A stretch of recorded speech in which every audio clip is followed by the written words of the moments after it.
But God shows his anger from heaven against all. That's the key word in this. Some people think, oh, well, God's just out to get me. Well, why wouldn't God help me? Look what God did for me. Do you see a recurring theme right here already?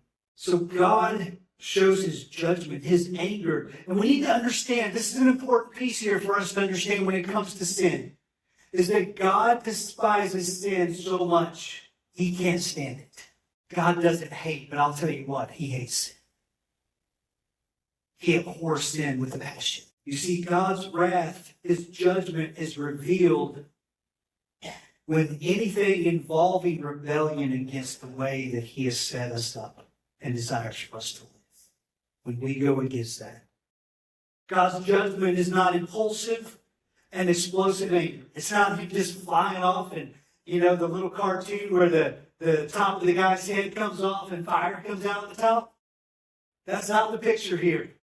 It's not that explosive type of anger, but it is settled, righteous opposition to sin.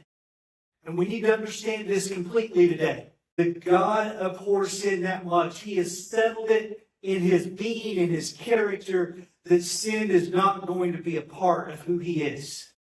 He is a holy God. He is a just God. You see, God's judgment is a deliberate manifestation of justice against persistent wrongdoing. And sometimes we don't like to think in these terms. But judgment is the necessary response. God's wrath is a necessary response to the evil that's in our world. There are serious consequences of transgressions against God's laws and reflecting his righteousness and his justice. His judgment shows us how serious sin is and the need. I want you to hear this right now because this is the piece. This is the piece we all need to hear. His judgment shows us how serious sin is and the need for redemption. There's hope, right? The good news is in all of this today, and I want you to hear this, there is hope in all of this. We are not left to our sin. We are not left to die and wander and wallow and live like that. There is hope. And we're going to get there to that, but I want you to hold on with me.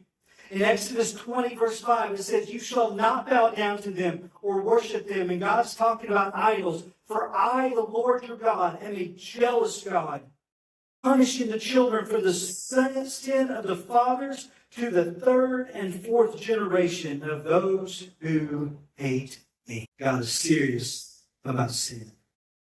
In Genesis 6, 5 through 7, we see the cause of the global flood was because God was so tore up over the wickedness of mankind and his creation. And so it begins, the first drop of rain.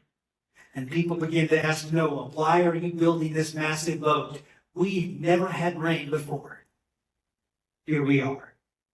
Noah was obedient. In Matthew 25, 31 through 46, Jesus himself warns of the coming judgment.